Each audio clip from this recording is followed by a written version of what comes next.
Assalamualaikum warahmatullahi wabarakatuh, sahabat pioner semua, apa kabar kalian hari ini? Semoga kalian semua baik-baik saja ya teman-teman ya. Kembali lagi kita akan membahas seputar aplikasi Pi Network dan berita-berita terbaru dari Pi Network. Dan kita ingatkan juga kepada teman-teman pioner yang hari ini belum klik petir, silahkan kalian segera buka akun Pi Networknya, kemudian kalian klik petirnya. Oke, seperti biasa di sini kita akan update info terbaru dari Pi Network ya teman-teman ya. Dan tanpa berlama-lama kita langsung aja gas ke info terbarunya. Oke teman-teman, di beranda Pi Network kalian ada informasi baru ya teman-teman ya. Di sini informasinya adalah terkait dengan domain Pi, kemudian informasi tentang VFast ya teman-teman ya. Untuk informasi lebih lengkapnya kita langsung cek aja di bagian Learn More ya. Oke, di sini informasinya lelang domain Pi, statistik, detail lebih lanjut, dan facts atau pertanyaan ya teman-teman ya. Oke, langsung kita cek ya. Lelang domain Pi merupakan langkah maju dalam memperluas ekosistem Pi dengan partisipasi kuat dari para pelopor, bisnis, dan pengembang. Sebagai utilitas tingkat platform, lelang domain memanfaatkan sumber daya kolektif komunitas Pi dan konektivitas eksternal Open Network untuk lebih jauh meningkatkan peran Pi dalam perdagangan dunia nyata dan interaksi digital. Dengan lebih dari 100.000 tawaran yang diajukan dalam waktu kurang dari seminggu, lelang tersebut mendorong keterlibatan nyata dan memperkuat peran Pi sebagai mata uang fungsional yang didukung utilitas untuk semua pelopor. Oke. Untuk penawaran di sini ya teman-teman ya, sudah ada sekitar 100.000 penawaran.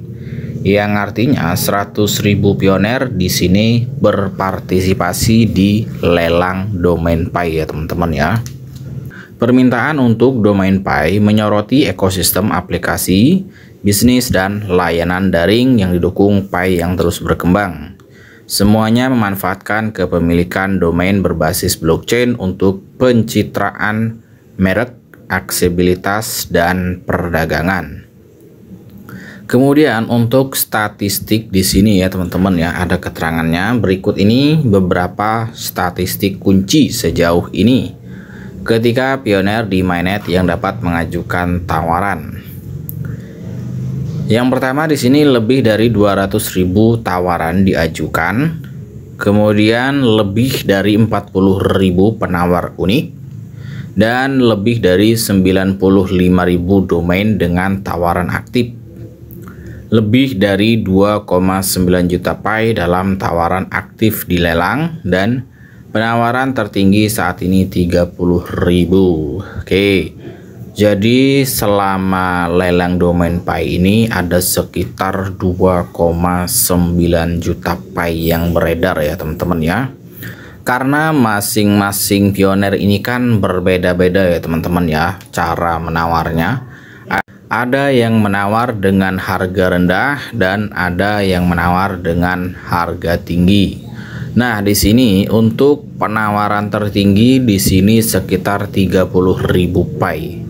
Kalau tidak salah kemarin sempat kita share juga ya di video ya teman-teman ya. Kalian coba cek aja.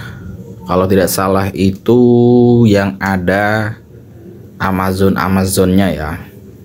Di blog ini, Pi merilis dokumen kebijakan lelang domain baru beserta jawaban atas beberapa pertanyaan umum dari komunitas dan mengklarifikasi aturan bagi pioner dan bisnis untuk berpartisipasi yang mungkin memerlukan detail tambahan. Kebijakan dan pengungkapan penerbitan nama domain lelang. Oke, informasinya bisa kalian baca di sini ya teman-teman ya. Kemudian di sini pertanyaan yang sering diajukan.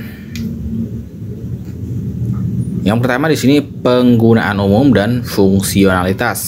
Bagaimana domain Pi dibandingkan dengan domain situs web tradisional Web 2? Domain.pi berfungsi serupa dengan domain tradisional, bertindak sebagai pengenal digital unik dalam ekosistem Pi. Domain ini memungkinkan bisnis, aplikasi, dan individu untuk membangun identitas daring atau etalase toko digital yang jelas dalam jaringan sosial Web3 dan akuisisi, transfer, dan sebagian operasinya sangat bergantung pada blockchain Pi.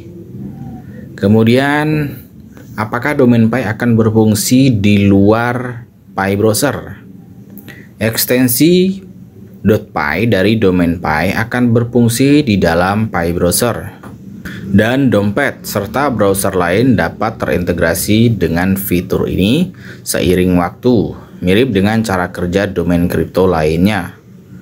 Untuk kompatibilitas dengan browser lama seperti Chrome dan Safari, semua domain .py juga akan berfungsi melalui ekstensi pnet.com.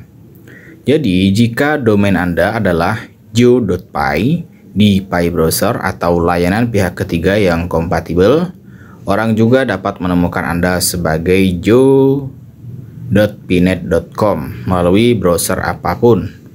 Tidak ada jaminan atau janji bahwa domain Pi akan diadopsi oleh browser lama. Oke, jadi ini khusus untuk ekosistem Pi Network. Jadi domainnya ini hanya bisa kalian gunakan di Pi browser, tidak bisa digunakan di browser-browser lain ya teman-teman ya.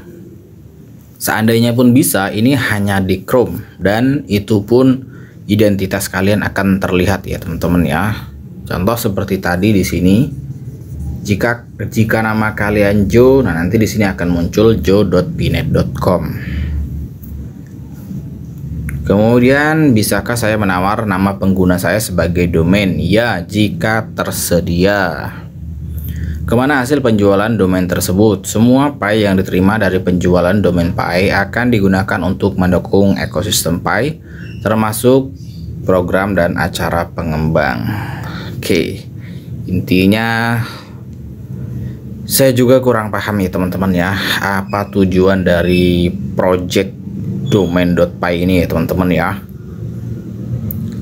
Bisa saya katakan ini sungguh sangat tidak jelas ya teman-teman ya. Ini kita disuruh beli domain ya, kita lelang, tapi domainnya ini khusus hanya digunakan di Pi Network atau di Pi browser. Sebetulnya bisa dikatakan ini kurang kerjaan ya teman-teman ya. Oke, sementara ini aja dulu ya informasinya. Sekian saja. Assalamualaikum warahmatullahi wabarakatuh.